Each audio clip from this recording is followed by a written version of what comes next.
President Sukarno of Indonesia was India's first invited guest at the Republic Day celebrations in 1950.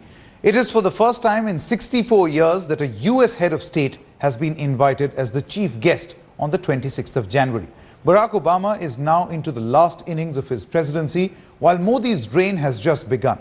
So will this visit of the US president be a grand photo op or a significant one? Smita Sharma with this special report. Barack Obama, president of the world's superpower, will be in India after a gap of 4 years. It is rare, though, for an American president to visit a country twice in office. But Prime Minister Narendra Modi, in a surprise move, invited Obama as chief guest for the 2015 Republic Day celebrations, a first for a US president. White House responded with a yes, this following Modi's successful 2014 September US visit, where Modi and Obama agreed on a Chale Saath Saath vision.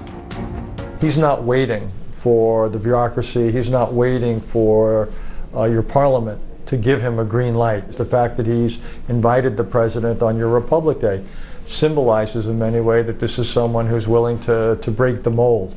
And I think that represents a real difference in India and potentially, as a result, in the US-Indian relationship. US is today one of India's closest strategic partners, but there is much greater scope for commerce and defense and nuclear trade. And experts suggest that Narendra Modi is redefining the dynamics of this relationship, picking it up from where Manmohan Singh left it at the end of UPA 1. Secretary of State Kerry recently said both come from similar backgrounds. They are outsiders to the corridors of power in both within the Beltway in Washington, D.C. and also in New Delhi. And to that extent, they have a similar trajectory that they have followed.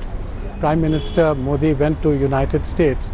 He went there basically to take the measure of how he would be received, how Indian interests would be heard of, and to take stock of the situation. And it was in May 1998 that following the Pokhran blast, the Democrats at the Capitol Hill, led by Bill Clinton, imposed economic sanctions against India. Traditionally, Republicans have meant better business for New Delhi. But over the years, Indo-US relations have found a bipartisan support across DC. And now redefining this relationship is an Indian Prime Minister who till not very long ago faced an entry ban into the US and whom Obama recently called a man of action. Given India's recent tough position on WTO and climate change issues, it is in the US interest to leverage the rise of Modi. And while India is key to America's Asian pivot rebalance, the US card would be handy for New Delhi to use against a formidable China. In New Delhi with Smita Sharma, Bureau Report, Headlines Today.